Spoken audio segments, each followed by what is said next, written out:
Assalamualaikum warahmatullahi wabarakatuh. Salam Om Swastiastu, Namo Buddhaya, salam kebajikan dan salam sejahtera bagi kita semua. Halo semuanya, perkenalkan nama saya Andira Nur Alisa Larasati dari kelas 12F+3 dari SMA Negeri 17 Kota Bekasi. Pada kesempatan kali ini saya akan mempresentasikan infografis yang berjudul Kerjasama Indonesia-Jepang.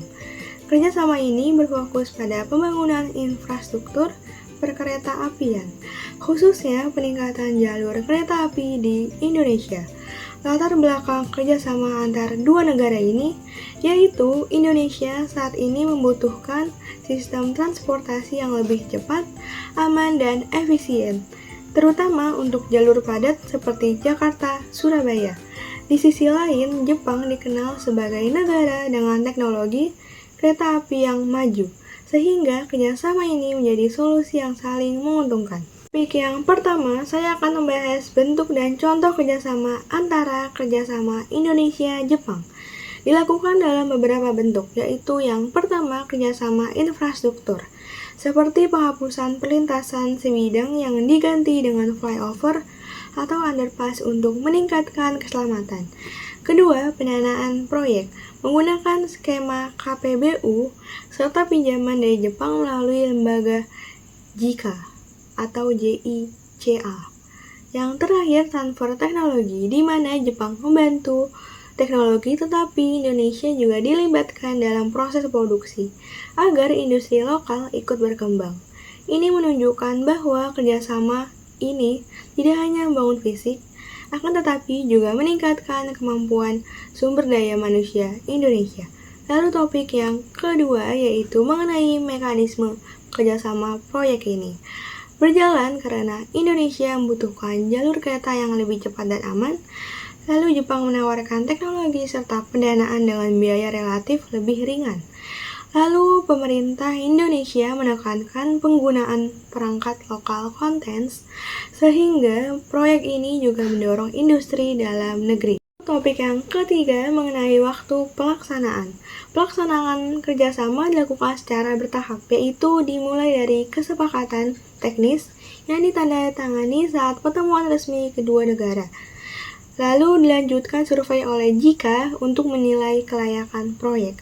Lalu setelah studi kelayakan selesai, pembangunan direncanakan untuk segera dilaksanakan. Tahapan ini menunjukkan bahwa proyek dirancang secara terencana dan hati-hati, bukan asal bangun. Lalu topik yang keempat mengenai keuntungan bagi Indonesia. Bagi Indonesia, kerjasama memberikan beberapa keuntungan, yaitu yang pertama, waktu perjalanan menjadi lebih cepat. Kedua, tingkat keselamatan meningkat karena perlintasan sebidang dikurangi. Lalu yang ketiga, terjadi transfer teknologi dan keterlibatan industri lokal. Yang keempat, beban pendanaan lebih ringan karena menggunakan skema kerja sama. Lalu topik yang kelima mengenai keuntungan bagi Jepang. Sementara bagi Jepang, keuntungan yang diperoleh antara lain yang pertama, ekspansi ekonomi melalui proyek besar. Kedua, hubungan bilateral dengan Indonesia semakin kuat. Ketiga, pendapatan jangka panjang dari investasi. Lalu yang keempat, promosi teknologi kereta api Jepang ke dunia internasional. Lalu yang keenam, kerugian bagi negara Indonesia.